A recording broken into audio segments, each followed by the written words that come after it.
La última clase la dejamos en... Bueno, estoy como bastante congestionado, ¿eh? Imagino que la mayoría también debe andar por ese lugar. La clase pasada dejamos en la unidad 4, bien que voy a comentarles ahora, eh, como para terminar de que vean las unidades de lo que vamos a ver a lo largo de la materia. Ustedes me dicen cuando en pantallas y yo ahí agrando.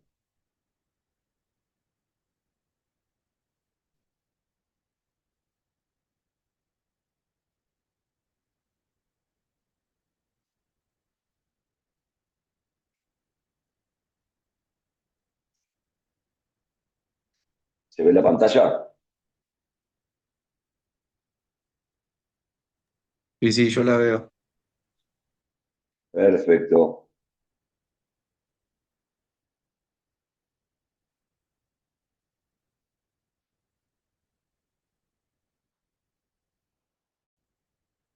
Vamos a aplicar acá. Ok. Bueno, antes que nada, chicos, nada, sinceramente felicitarlos porque a las 9 de la mañana de un sábado, estar acá presentes, bien, para aprender, para formarse, sé que es todo un esfuerzo. Uno también pasó por esta instancia, ¿no? Donde tenía que cursar los sábados, cursar los lunes por la noche.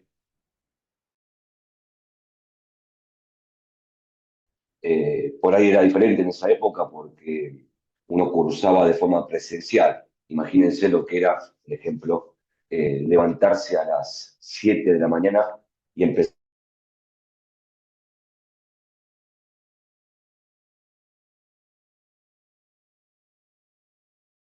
a viajar para ir al Club Comunicaciones y lo mejor de todo cuando teníamos el frío que hacía. Así que nada, simplemente ahí felicitarlos porque yo sé que el esfuerzo, bien, eh, es realmente duro por la vida que uno lleva, ¿no? Tanto laboral, familia y un montón de cosas, y el que uno apueste a formarse y superarse también es algo muy positivo, ¿no? Como para el entrenador, ¿no? Como para no quedarse.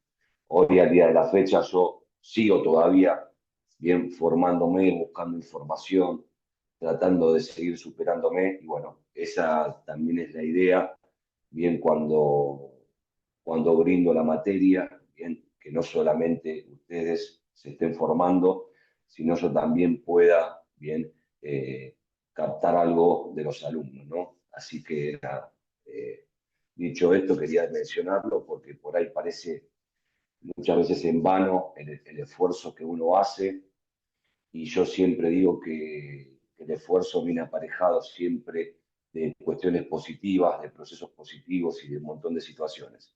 Así que bueno, como les dije, quedamos en la parte de la unidad 4. Bien. Acá todas las unidades que vamos a ir viendo van a ser paneos, ¿bien?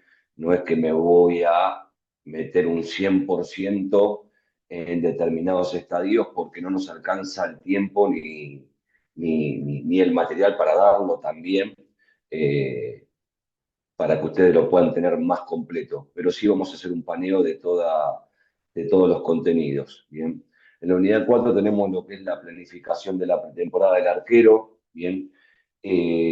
Acá donde vamos a hacer mucho hincapié es en que ustedes tengan claro que cuando terminan el campeonato o están por terminar el campeonato, que esto es promedio entre noviembre y diciembre, bien, uno ya empieza a planificar, ¿no? ¿Qué va a hacer de su vida? ¿Qué va a hacer con el club?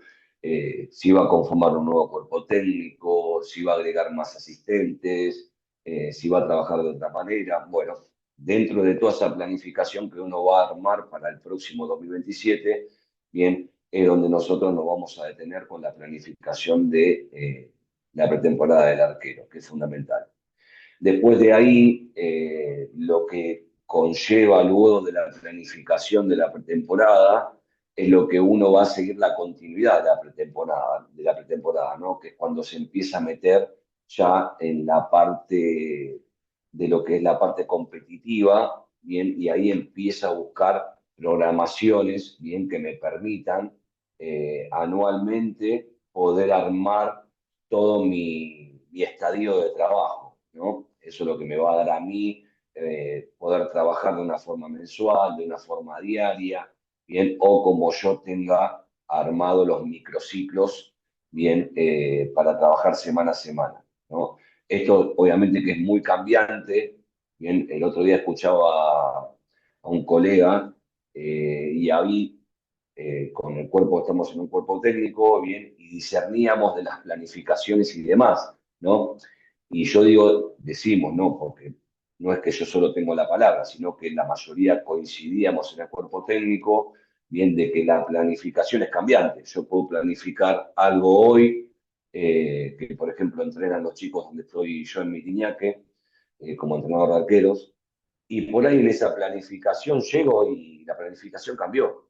Bien, ¿por qué? Porque el arquero está engripado y porque otro de los arqueros está lesionado y otro está sobrecargado.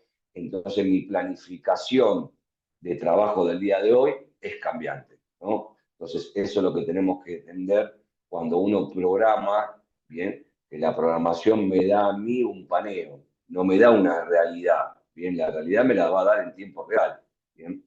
Entonces de esa manera yo voy organizando y en todo mi trabajo lo tengo ordenado, ¿bien? Y a partir de ahí, bien, yo puedo ir trabajando según lo que me pase en un microciclo, en un día a diario o viceversa. Y después vamos a ver lo que es la lectura del juego real del arquero. Es algo que hace un par de años se empezó a hablar mucho en este deporte, bien, y para satisfacción mía fue algo, bien, que yo implementé en la Argentina cuando vine de Europa como jugador, bien, y empecé a dar esta materia, ¿no? Y empecé a hablar un poquito de la lectura del juego del arquero, que nadie hablaba, ¿no? Todos hablaban de que el arquero era un arquero que atajaba y que tenía que desarrollarse solamente en esa faceta, ¿no? Es decir, estar abajo de los tres palos, ser un buen arquero abajo de los tres palos, adentro del área ser fuerte y demás. Pero nadie hablaba del conocimiento o desconocimiento que en la época tenía el arquero, ¿no? Entonces el arquero no sabía lo que eran los sistemas de ataque, no sabía lo que eran los sistemas de defensa, no sabía bien en qué situaciones tenía que él aportar bien su lectura para diferentes situaciones de juego, bien, y en el medio de esta locura, bien, empecé a recopilar información cuando estaba en Italia, bien, jugando, y ahí me empecé a armar una metodología de juego, de lectura de juego, ¿no? La cual me permitía tener mi equipo ordenado, participar mucho del juego y también no tener tantas lesiones, ¿no? Porque al no tener un contrato profesional con el club, si yo me lesionaba, no cobraba, ¿bien? Entonces yo tenía que estar siempre predispuesto al 100%, sea como sea. Entonces a partir de ahí, ya después, cuando empecé a ser docente de esta materia, que fui el primero que arranqué con esta materia en las escuelas de ATFA, bien, traje esta temática, bien, que es la lectura de juego. Y a partir de ahí todo el mundo, obviamente, al día de la fecha, hablan de la lectura del juego del arquero, ¿no?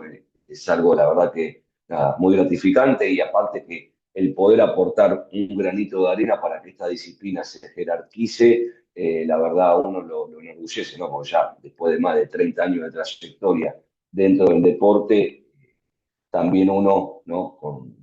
Con los años está para dejarle un granito de arena, ¿no? Entonces, sobre eso está basado bien la lectura de juego que vamos a ver, que sería la parte, no sé, no es la más importante, bien, porque no es la más importante, pero sí es rica, bien, porque para un arquero de primera división es fundamental, bien, que esté en conocimiento, bien, de lo que significa el juego real y dónde es que yo tengo que participar dentro del mismo, ¿no? Obviamente que todo esto se lo entrena, todo esto no nace porque el jugador ya hago 3 entrenamientos basados en diferentes situaciones de juego y ya está. Ya tengo un arquero que es especialista en lectura de juego. No, esto es un trabajo a largo plazo. ¿Bien? Si tenemos que trabajar sobre un montón de aspectos y hay que ver si el jugador lo termina captando. Por eso va mucho de la mano, bien, de la forma comunicativa, bien, que tenga el entrenador a la hora de entrenar. Y cuando hablo de la forma comunicativa, yo no estoy hablando de lo que es oral únicamente, porque hay un montón de situaciones, bien, que también van de la mano, bien, a nivel gestual, bien, que son las que proporcionan la información para que el jugador, bien, pueda actuar en estas situaciones de juego. La unidad 5, que es la última, bien, vamos a ver ya más al detalle, y acá obviamente que esto queda a criterio de cada entrenador. Yo lo uso en primera división, no lo uso en la parte de inferiores. ¿Bien? Eh, por ahí si lo uso en la parte de inferiores, bien, es para tener una línea de ver dónde estoy parado, bien, respecto a lo que vengo trabajando, a lo que tengo que seguir trabajando y a lo que tengo que seguir mejorando y reforzando. Bien, entonces tomo la estadística de ese lugar. Bien, en lo que refiere a la estadística que vamos a ver, está basada sobre un equipo de primera división, ¿no? Entonces, hoy por hoy, acuérdense que hablé un poquito de la inteligencia artificial, ¿no? Entonces, yo trabajo en una empresa, en una multinacional, ¿bien? Donde tengo que estar continuamente armando reportes a diferentes gerencias o inclusive al directorio de la empresa, ¿no? Entonces, como yo no tengo ese tiempo físico por la vorágine laboral, ¿bien? Lo que hago es tomar un Excel con datos y trasladarlos a la IA, ¿bien? Plataformas, bueno, las que ustedes más conocen es ChatGPT, pero nosotros, por ejemplo, en la empresa usamos Itrum, que es una plataforma más acercada, bien, al mundo corporativo, ¿no? Entonces eso nos permite que cuando tiramos determinada información, y obviamente que esa información hay que alimentarla, no es que yo solamente le digo, toma, te doy un Excel y sacame la estadística en un reporte.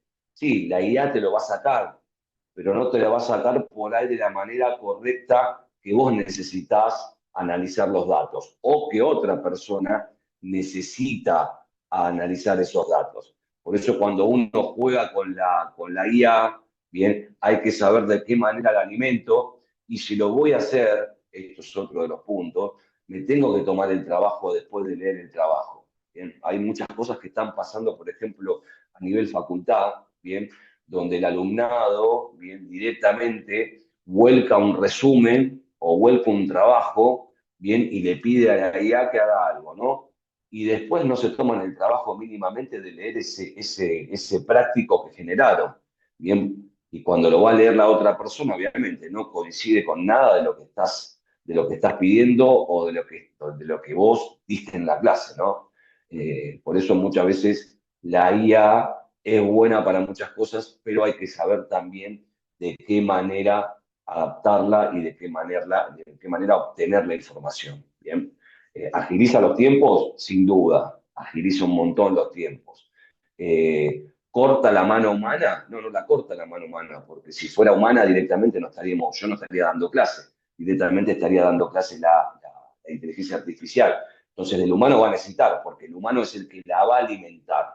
Bien, esto es infinito. Imagínense que un ejemplo, hay trabajos, bien, donde uno, por ejemplo, vamos a un mundo de logística, ¿no? Entonces, hay una plataforma en logística que le quiere hacer la vida fácil al usuario. Entonces, se implementa una aplicación basada en inteligencia artificial. Entonces, hay gente que previo a lanzar esa plataforma tiene que alimentar con preguntas, bien, que a vos te pasen dentro de tu vorágine laboral. Entonces, un ejemplo, ¿qué pasaría si estoy tocando determinado material, bien, y ese material, bien, por determinada situación, se daña y estoy bajo de stock? Bien, entonces eso es una pregunta que vos le das a la IA y a su vez ya la vas alimentando para que tenga una respuesta. Bueno, acá va todo de la mano. Bien, yo tengo que armar un organigrama, bien, de tal manera que la IA cuando lo capte pueda responder a cada situación, bien, de la que estoy consultando. Entonces, ¿qué empecé a hacer hace un tiempo? A tomar las estadísticas de los partidos de mis equipos, bien, con los arqueros, no con muchos ítems, sino con algunos que a mí me parecen que son los más importantes para poder después seguir afianzando mi trabajo. Y ese Excel que yo armo con mucha información, lo tengo que resumir. ¿Lo puedo resumir con una tabla? Sí, lo puedo hacer. Con una tabla dinámica dentro de Excel puedo jugar, bien, armando diferentes enunciados. Pero lo tiro en la IA porque la IA por ahí me trae otro tipo de reporte que yo por ahí no estoy viendo también, porque te trae información que por ahí en ese momento, dentro de la estadística para vos no es visible y está dentro de la estadística del Excel, pero por ahí no la ves visible, ¿bien? Entonces lo que hace la IA es reportarte, ¿bien? Por ahí información que vos no tenías al detalle, ¿bien? Como por ejemplo, no sé, determinadas situaciones de juego, ¿bien? Que le suceden al arquero se generan casi todas en los primeros 10 minutos.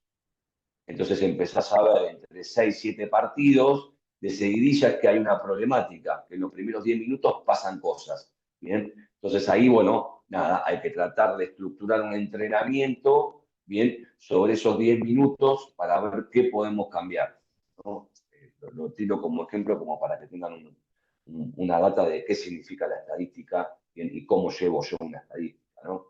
Es lo que hoy estamos muchos colegas empezando a incursionar y obviamente que estamos empezando a tomar ese fanatismo que no está bueno, bien, pero que te facilita mucho el día a día por la vorágine que uno tiene en la diaria. La otra parte que vamos a ver es lo que es lesiones deportivas del arquero de futsal.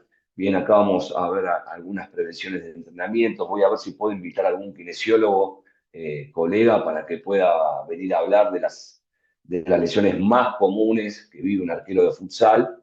Bien, eh, es, es un contenido que no es muy amplio, porque la verdad que no quiero hablar de medicina deportiva, pero sí quiero hablarles de 4 o 5 lesiones importantes que son recurrentes en el entrenamiento de arqueros o en la función de un arquero de futsal. Y después también vamos a hablar de lo que es la historia del arquero de futsal argentino y mundial. Bien, acá lo que suelo hacer es invitar a algún colega, aparte de lo que tengo de contenido para hablar de algunos arqueros que muchos de ustedes por ahí no los van a conocer, bien, y otros sí. Entonces, como tuve también la particularidad y tuve esa suerte de jugar con algunos, bien, suelo invitar a algún colega histórico, bien, porque hoy por hoy es muy fácil ver, como digo siempre, ¿no? Ver una selección campeona o ver un arquero bien que está a la altura de poder jugar a nivel europeo. Pero sepan que primeramente hubo arqueros que si bien no fueron campeones mundiales, marcaron un hito y una historia, ¿no? Entonces yo digo siempre que al día de la fecha, en mi caso, bien, en mi pensamiento, para cada uno puede haber un arquero diferente, pero para mí el mejor arquero que yo vi en este deporte se llama Javier Guisande. No vi mejor arquero que Javier. Sí, hoy por hoy puede haber, por ahí para ustedes, en estas épocas puede haber, puede estar Nico Sarmiento, puede estar el arquero Javier Juan Cruz Riveras, el arquero del 7 de agosto, y así viceversa, cada uno puede tener el suyo. Pero acá hay que destacar que hubo bien un puntapié inicial de muchos arqueros que marcaron un hito. Es decir, yo, por ejemplo, hablo quién fue el que impuso el juego con los pies en el fútbol argentino. Y la gran mayoría me van a decir Santiago Elías. No, están equivocados. No fue Santiago Elías. fue Chupete de Garfaña, Alberto Garfaña, allá por los años 86, que era el arquero de la selección argentina y el arquero de Atlanta. Ese fue el primer arquero que incluso jugó con los pies y el que después como entrenador de arqueros y entrenador diseminó el juego con los pies en el deporte. Entonces, también estas cosas están buenas reconocerlas, porque si no nos quedamos como que sí, fue Santiago Elías el arquero que implementó el juego con los pies. Sí, es reconocido porque hizo 100 goles, pero no fue el que lo implementó. El que lo implementó fue, como les mencioné, Alberto Garfaña. Y así cada arquero viene en su especialidad. ¿Dudas, preguntas?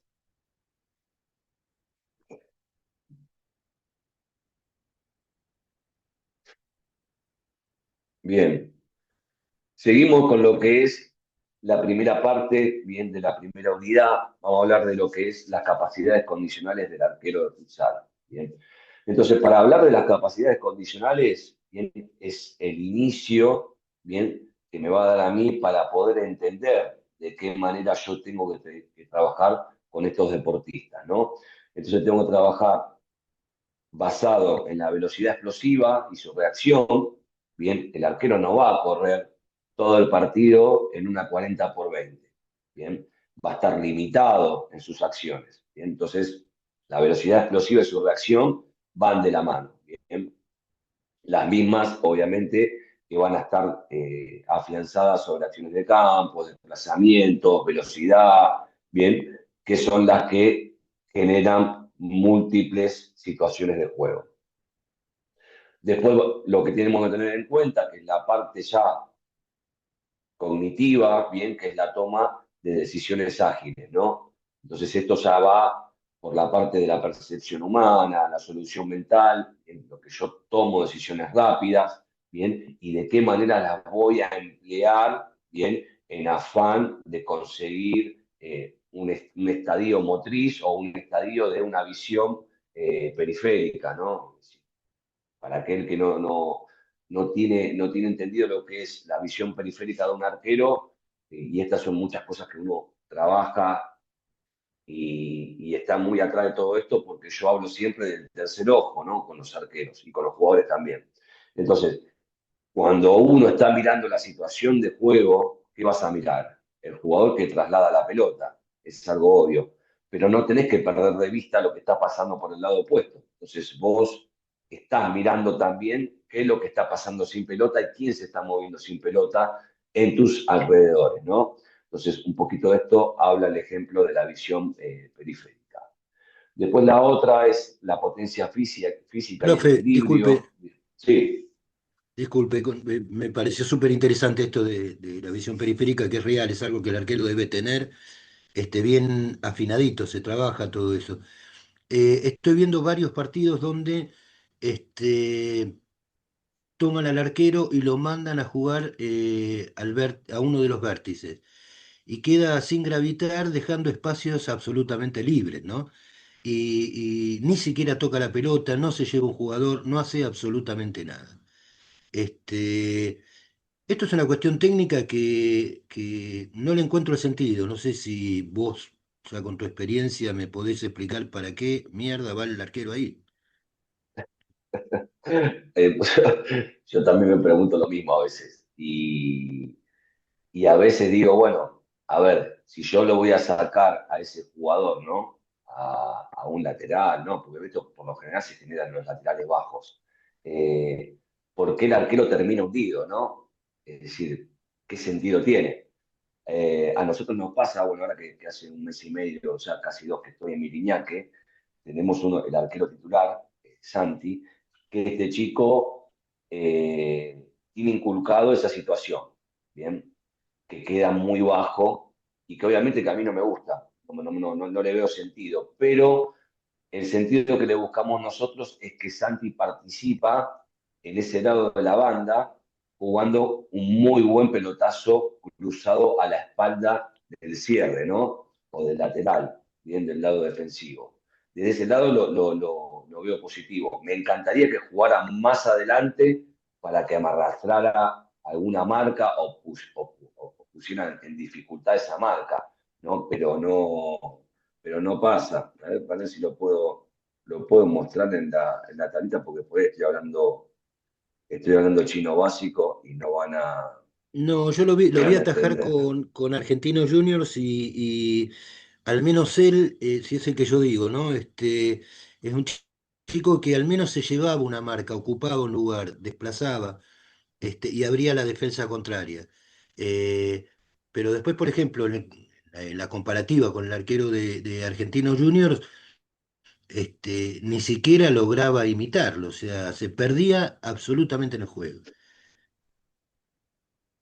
Mira, acá tenés una situación que se estoy armando, ¿no? Y cómo está dominado el espacio. Entonces, acá, obviamente que esta defensa no va a estar tan alta, ¿no? Pero este juego está acá. Entonces vos ya sacás el lateral, posiciono. El que está sin pelota del lado opuesto, este jugador es el arquero. Bien, este que está acá. Ahora, si yo lo pongo acá, bien, este jugador me ajusta. ¿Estamos hasta ahí? Sí, Bien, en sí, este pase ya está ajustado. ¿Ok? Voy a un poquito más grande. Bien.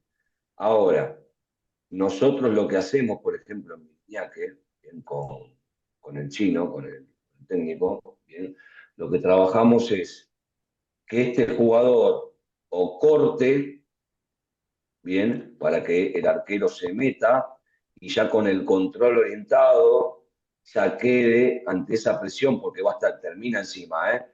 Ya en un tiempo nosotros terminamos jugando a esta situación, a la espalda del cierre. Bien, ese pelotazo entra siempre.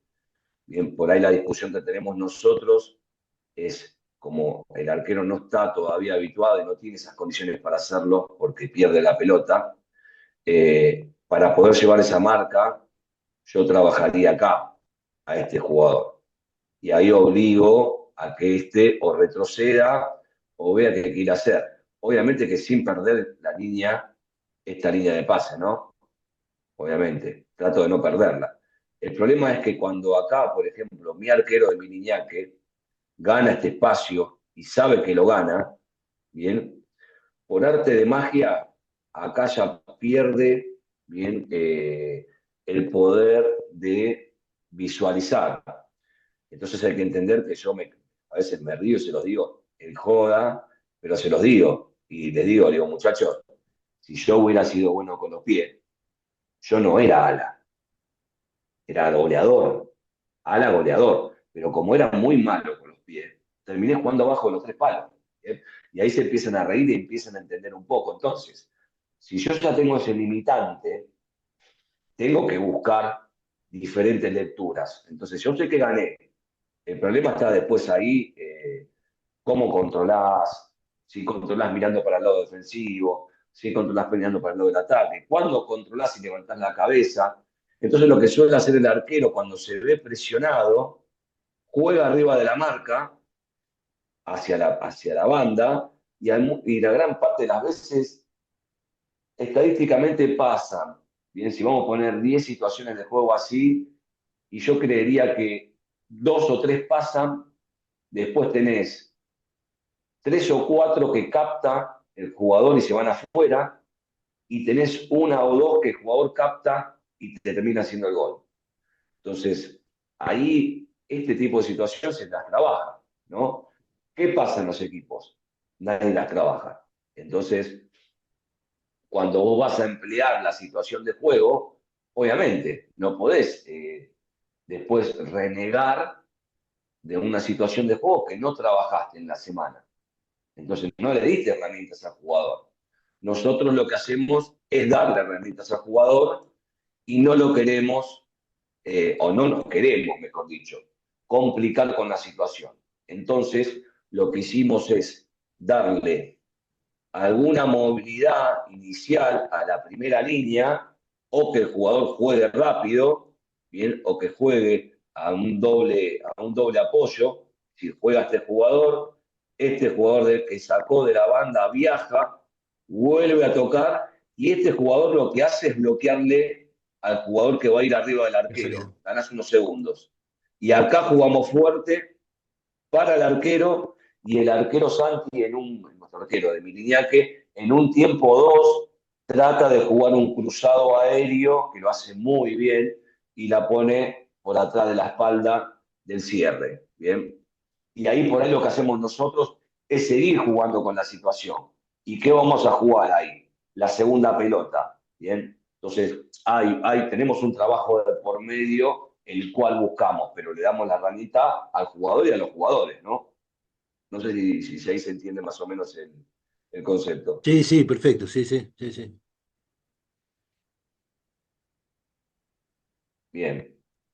Pero bueno, es muy amplio, es muy amplio. Esto, volvemos a lo mismo, sigo diciendo lo mismo, todo el mundo hace copia page, ¿qué quiere decir? Son todos youtubers, miran algo, miran el partido de Metalúrgico, listo, yo quiero jugar como Metalúrgico. Pará, pará, a ver, es decir, mínimamente tengamos un poco de análisis, de decir, che, tengo la calidad técnica de los jugadores de Metalúrgico, es decir, tengo la calidad, bien, de fricción, la calidad de toma de decisiones que tienen esos jugadores que juegan por plata toda la semana, porque esos jugadores están habituados a convivir con ese tipo de situaciones y en espacios reducidos, que es mejor todavía, porque te agarran el 40 por 20.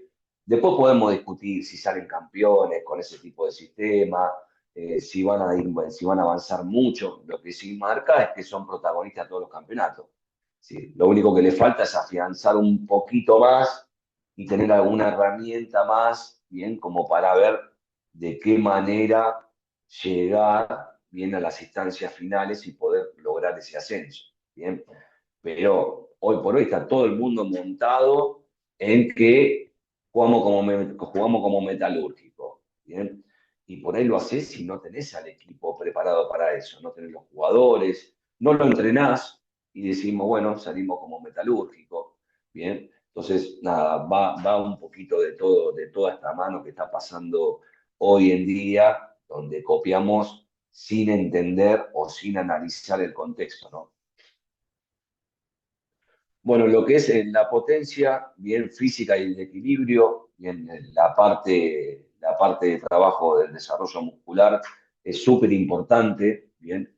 Yo en este caso lo que estoy implementando este año y que la verdad me está dando resultados, después en alguna de alguna clase que tengamos presencial, voy a mostrar algo.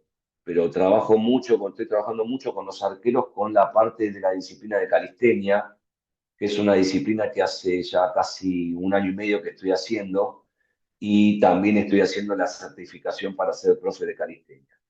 Eh, la verdad que hay muchas cosas que pude adaptarlas, bien, a los entrenamientos de arqueros, bien, y lo que logro es por ahí no trabajar con peso, bien, para no generar esa lesión o que el jugador, vieron cuando el jugador va al gimnasio, por lo general el profe no está tan encima o por ahí sí, bien, a la hora de que use los diferentes complementos, ¿no? Lo que por ahí genera que el jugador se lesione, el jugador se cargue, bien, y un montón de situaciones.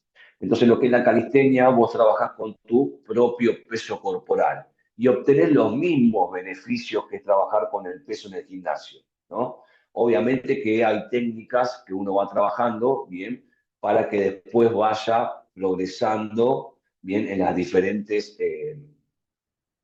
posturas bien y diferentes situaciones que brinda la calistenia, que es muy amplia, ¿no? Entonces muchas cosas las pongo en práctica bien con los deportistas y me dan no solamente resultados, sino que también para satisfacción se vinculan y quieren avanzar más, ¿no? Y lo mismo pasa con los jugadores del plantel, donde por ahí se lo toman a risa, te gastan, pero después quieren saber cómo haces determinado ejercicio, ¿no? Entonces, una de las situaciones que más me pasa es cuando van al gimnasio y intentan hacer las dominadas, ¿no?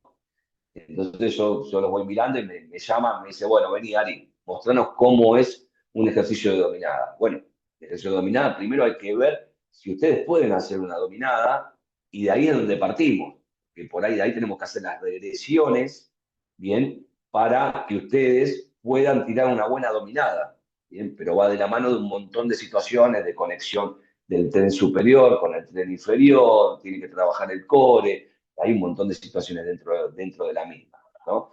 Entonces también el jugador es como que también, nada, se empieza a meter dentro del saber, ¿no? Entonces, esto es algo que estoy implementando y la verdad que me está dando muchos frutos, bien, y voy a ver si en alguna de las clases implementamos, bien en el práctico, que pueda darles en las diferentes temáticas, bien, que yo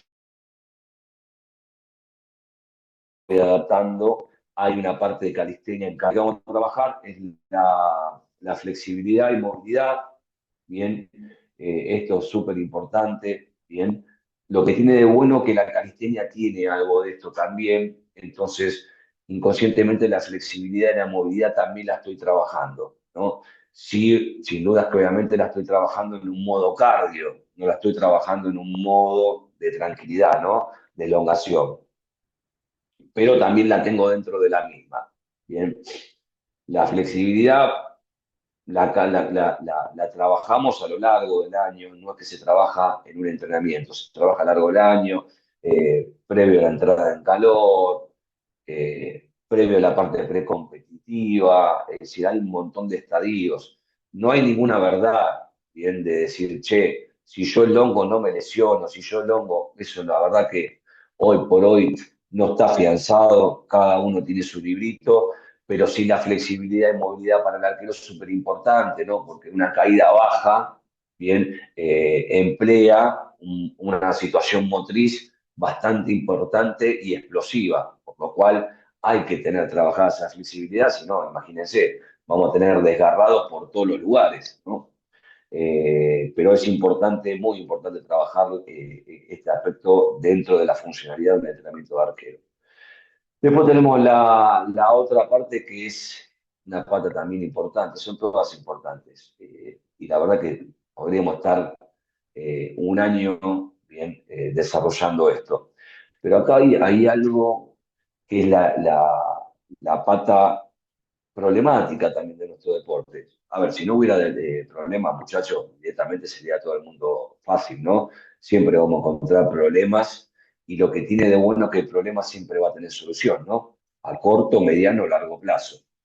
Entonces, acá el liderazgo y la comunicación es importante, ¿no? Entonces, hoy por hoy parecería que en la gran mayoría te encontrás con arqueros que son mudos, ¿viste? Que no se comunican. Y muchas veces volvemos a lo mismo, no hablo de la comunicación oral, sino de la comunicación gestual, es decir, formas de comunicación y obviamente liderar en tu puesto para contagiar al resto, ¿no? De eso se trata, ¿no? Entonces, dentro del liderazgo, bien, el arquero tiene mucha funcionalidad, ¿no? Y aparte, porque siempre digo lo mismo, es el que mejor ve el juego desde atrás. Es decir, es el tipo más inteligente que te puede dar soluciones, bien, si es comunicativo. Y después el liderazgo, bueno, nada, eso ya viene en el ADN del jugador, ¿no? Que sea líder no significa que tenga que ser el capitán, pero que sea líder dentro de su función, bien, y que contagie dentro de la misma, es una forma de liderar, ¿no? Obviamente que va de la mano de un montón de situaciones, bien, de conocimiento, de estar constantemente prestando atención cómo trabaja el equipo, de qué manera trabaja el equipo y cuando está en la acción, de qué manera capto yo toda esa información, ¿no? Entonces acá es algo que uno tiene que ir trabajando bien y que el jugador después se anime a implementarlo, ¿no? Entonces va de la mano, si queremos un poquito de la psicología, bien, de llevar a ese jugador a que salga bien de esa zona y que vea que tiene un aspecto que por ahí no conocía, que a nosotros nos puede favorecer como equipo. Acá lo que buscamos es lo mejor que nos pueda brindar para el equipo. Después tenemos la parte del carácter competitivo y anticipación, ¿bien? Esto habla de que tenemos el líder, ¿bien? Y va de la mano de lo que hablábamos recién de la comunicación, ¿no? Es el jugador que tiene que estar más concentrado, ¿bien? ¿Por qué? Porque el grado de anticipación, el grado de autoestima, el grado de estrés físico y de más situaciones, ¿bien? Es la que a vos te va a hacer fuerte dentro de tu rol, ¿no? Entonces, si en estos aspectos no somos fuertes, seguramente seremos el famoso jugador de entrenamiento, ¿no? Que hay mucho de esto. Entonces vos ves un jugador de entrenamiento que la rompe, pero después en lo que es a nivel competitivo es un jugador que decae. Y no decae porque no tenga las condiciones, sino que porque hay un aspecto dentro del carácter competitivo de esa persona que hace que cuando llega el partido por alguna situación cae. Bien, puede caer porque se sienta presionado, puede caer porque no sienta la confianza del entrenador y un montón de aspectos, ¿no? Que ahí se analiza en contexto para captar qué es lo que está pasando, ¿no? Obviamente que no solamente lo van a ver con el jugador dentro del campo, sino que van a tener que sentarse con el jugador para entender un poco la situación, por dónde viene, ¿no? Después tenemos la parte del dominio técnico, bien, que es la situación de tener en claro, bien, la técnica defensiva, bien, y las acciones en campos que yo tengo que emplear para evitar que me hagan goles, ¿no? Entonces, cuando hablamos de dominio técnico completo, bien, habla un poco de las acciones técnicas, bien, básicas de un arquero de futsal, ¿no? Tanto en ataque como en defensa. Seguimos dentro de las capacidades condicionales, bien, y acá ya arrancamos con la parte evolutiva, ¿no? Entonces yo ya tengo la primera parte de que sé que tengo diferentes parámetros a trabajar con cada uno de ellos, ¿no? Entonces acá tengo que tener un resumen de qué manera voy a trabajar según las edades y cómo yo voy a dividir, ¿bien? Los diferentes contenidos, ¿no? Entonces ahí ustedes tienen por edad, ¿bien?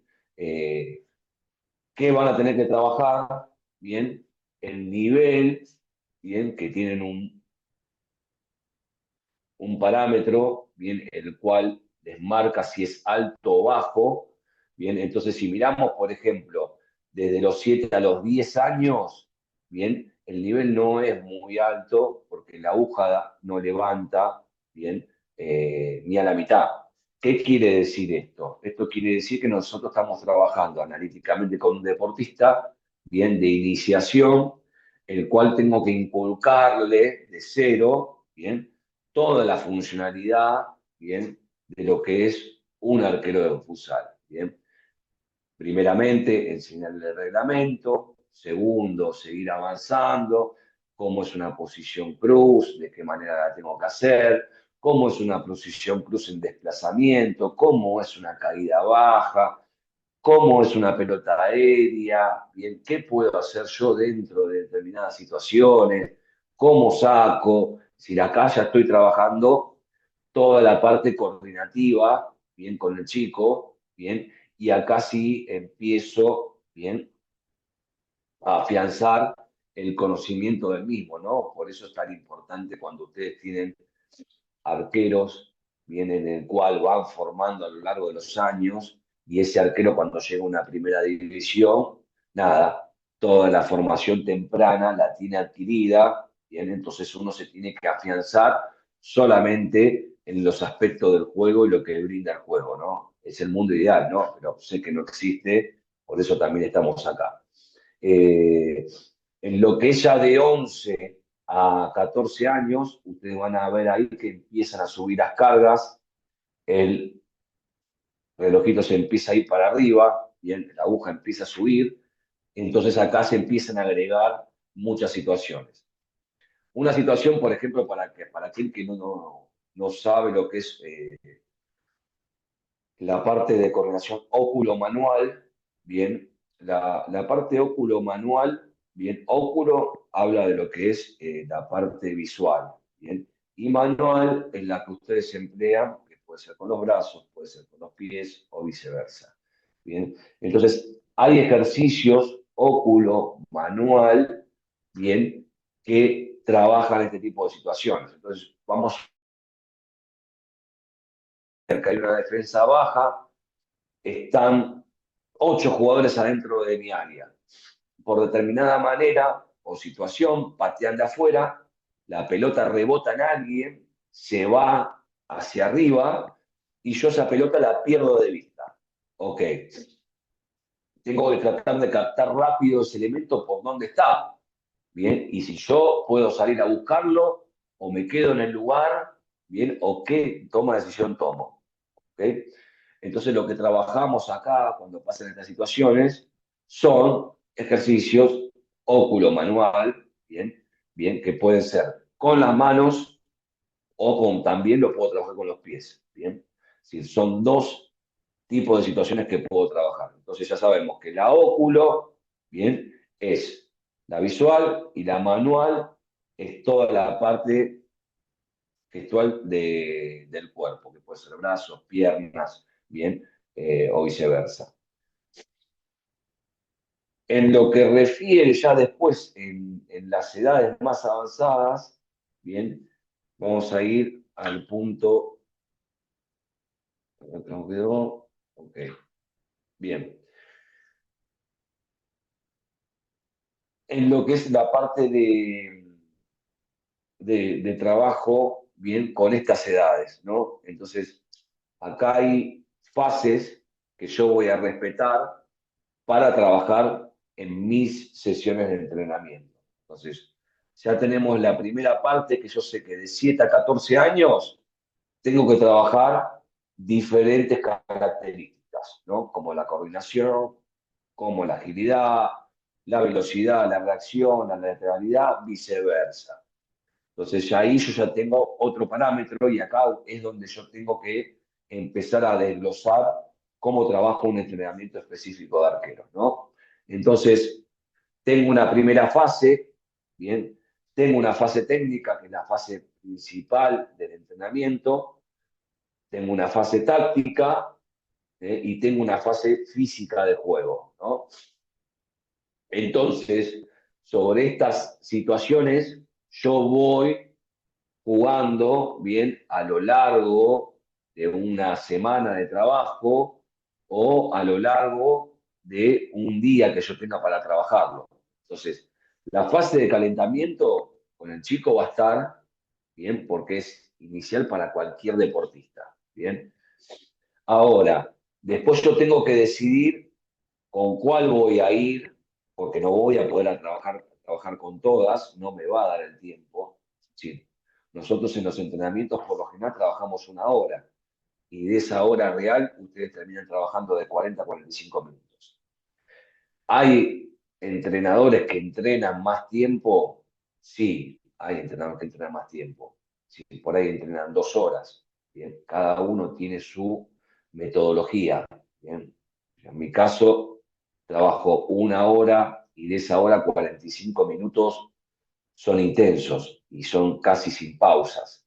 ¿Bien? ¿Por qué? Porque trato de llevar al deportista a un estadio de estrés físico, físico y mental, psicológico, como lo queramos llamar, bien, para que después en el juego real, bien, decante todo lo que vengo trabajando. Entonces, por ahí, acá con los más chicos, lo que ustedes van a poder trabajar es la fase de calentamiento. Inicialmente van a tener que afianzar la parte técnica. Bien, técnica, técnica, técnica, técnica, técnica del jugador, como mencioné antes, la posición del posicionamiento dentro del arco, la apertura de los brazos, los bloqueos del balón, bien, la posición cruz, los desplazamientos de un lado hacia el otro, adelante hacia atrás, bien, los saques, bien. Entonces acá voy a tener que afianzar gran parte de mi entrenamiento. Y después en lo que es la parte táctica y física, bien, que estaba toda de la mano, bien, acá es donde ya me empiezo a ampliar. ¿Por qué? Porque la fase técnica se empezó a afianzar por parte del chico, ¿no? Obviamente que muchas veces me pasa que por ahí veo entrenadores en las inferiores y por ahí veo que durante un año están trabajando lo mismo. Y no sé si está bien o mal. Por ahí para mi metodología no está bien. Es decir, si yo estoy trabajando durante un año los mismos ejercicios y contenidos de forma analítica, bien, y no avanzo, algo mal estoy haciendo dentro de la planificación, ¿no? Entonces ahí me debo preguntas de por qué no avanza el chico, ¿no? Algo estoy haciendo mal, ¿no? Entonces eso también es bueno tenerlo en el radar, bien, cuando pasan estas cosas, porque hay que avanzar. Si no me puedo quedar 4 meses trabajando o 3 meses trabajando en la posición cruz. Es decir, son aspectos que el jugador tiene que, ustedes como entrenadores tienen que darle dinámica a todo esto, ¿no? Después de lo que es toda la parte táctica y técnica, es lo que uno podría trabajar después de los 3 meses, ya empezar a avanzar con diferentes aspectos, bien dentro de la coordinación, una coordinación más veloz, bien más gestual, bien la táctica, que el jugador entienda que si hay un jugador que viene de frente, ok, hay que tomar determinadas acciones dentro del juego y ya llevándolo a lo que tiene incorporado. Entonces decir, bueno, nada, si a mi compañerito le ganan en un duelo individual, ese jugador viene con pelota dominada y yo tengo el tiempo de caminar hacia adelante y estar un poquito arriba de la pelota, lo que voy a hacer, le voy a poner un condicionamiento a esa finalización o a ese jugador, ¿no? Entonces, de esa manera uno didácticamente va llevando al chico, bien, para que vaya entendiendo, bien, lo que significa una fase táctica, lo que significa una situación de juego, bien, y de qué manera emplearla. Bueno, acá tengo un videíto, bien, de esto es muy inicial, ¿eh? Que podemos ver un poquito de lo que trabajan los chicos inicialmente, ¿no?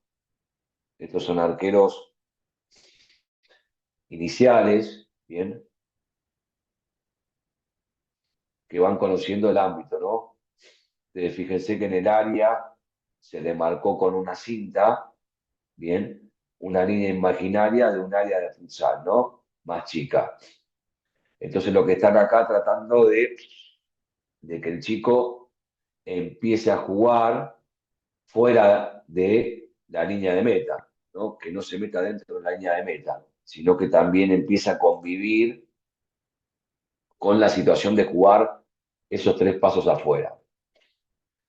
Y obviamente lo que tratan acá también es que más allá del juego aéreo, el desplazamiento, los brazos, la postura, que esté mirando hacia adelante, que no pierda el juego real, bien, que no gire cuando toca el cono, si bien en el primer movimiento lo hizo, pero después lo corrigieron y ahí se tomó el tiempito, bien, de no girar, bien, para darle la espalda al juego. Estos son ejercicios muy iniciales, ¿no? Si tenemos un chico que viene casi de cero y hay que empezar a inculcarle desde un inicio, bien, toda todo el conocimiento del puesto, ¿no? De cero. Bien, acá tenemos una gráfica, bien, de cómo evolucionan las capacidades condicionales en la etapa de inferiores. Entonces ustedes van a ver diferentes parámetros, bien, entre bloques de jugadores de 15 a 16 años y de 16 a 18 años, bien.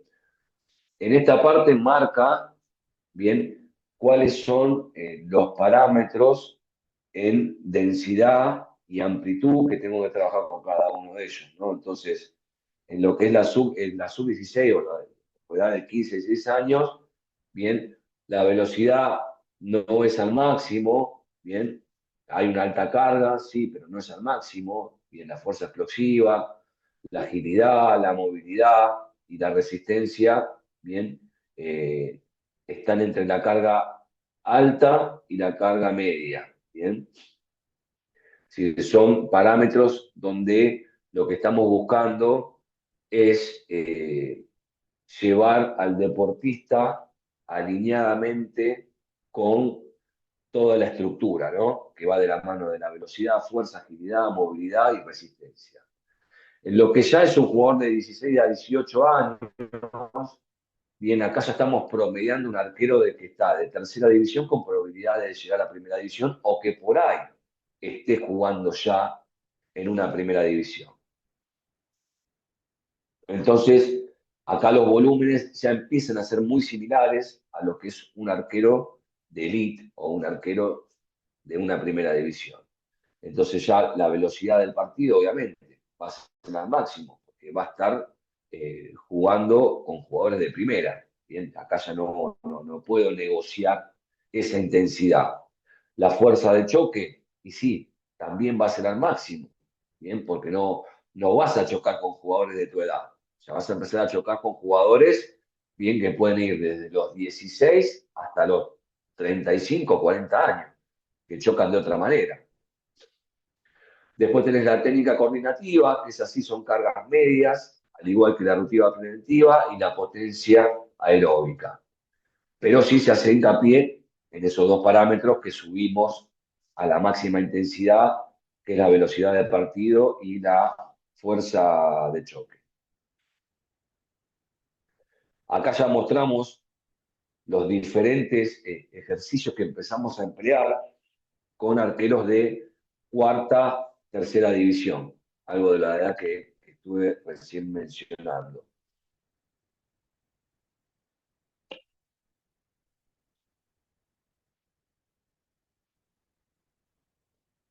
Entonces, acá lo que yo trabajo, no se va a escuchar por ahí mi voz, bien. Trabajamos sobre un simple dado de 5 puntos y el entrenador está mencionando por número cada uno de ellos. Por ejemplo, no sé, vamos a poner la tortuguita del medio es el número 5, el que toca ahora es el número 1, el que toca ahora es el número 2, el 5, el 2 y así sucesivamente. Entonces, al jugador vos lo vas llevando de un lado al otro, bien, desplazándose, bien, y acá es lo que nosotros trabajamos en lo que se llaman las zonas, ¿no? Entonces, yo ahí, por ejemplo, estoy trabajando sobre la zona 1, zona 2, bien, que es el área, para mí es el área esa, el eje del área, ¿no? Y después tengo los laterales, que es la zona 1, y el otro lateral, que es la zona 2. Entonces, sobre esas zonas voy trabajando los desplazamientos. No, obviamente que acá, más allá de lo que busco que el ejercicio sea físico, cardio, ¿bien? Busco que haya desplazamientos, busco que haya situaciones gestuales que me permitan entender qué está haciendo el deportista y de qué manera lo puedo corregir. Por ejemplo, acá en este ejercicio, lo voy a poner, yo le voy llamando la atención por el tema de que cuando él desplaza, no mira dónde estoy. Yo me voy movilizando con la cámara. Entonces en un momento le digo, ¿vos sabés dónde estoy parado? Y ahí me mira. Bueno, eso es lo que tenés que hacer cada vez que te desplazás. Te desplazás y me vas mirando. Esto forma parte también de lo que hablamos del tercer ojo, de la visión periférica, y que el jugador en el movimiento ya esté captando el entorno, ¿no? Entonces acá lo que hace el chico es generar el desplazamiento, lo hace bien, perfecto, pero lo que no me muestra o lo que no veo es que él esté mirando el entorno del juego. Entonces, si yo entreno y permito seguir entrenando de esta manera, seguramente en el juego real, el deportista cuando se desplace va a mirar para abajo para ver dónde está ubicado, o se va a desplazar y va a mirar solamente todo su entorno, y no va a virar el externo, ¿bien? Que sería el jugador o la pelota o sus compañeros o quien está dentro de la situación del juego, ¿no? Es un poquito de todo esto. Bueno, dejamos para la semana próxima, ¿bien? Ya arrancamos a ver más al detalle, ¿bien? Los diferentes tipos de entrenamientos, ¿bien? Y acá sí ya vamos a hacer hincapié un poquito más en las definiciones de las mismas, ¿bien? Para trabajarnos en el juego real. Dejo ahí. ¿Dudas, preguntas?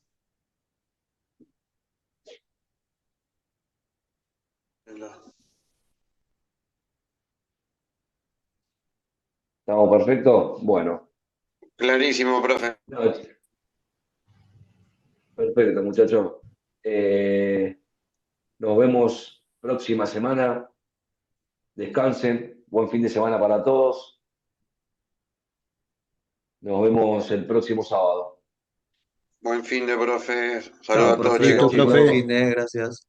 Buen fin Un de a todos abrazo. también.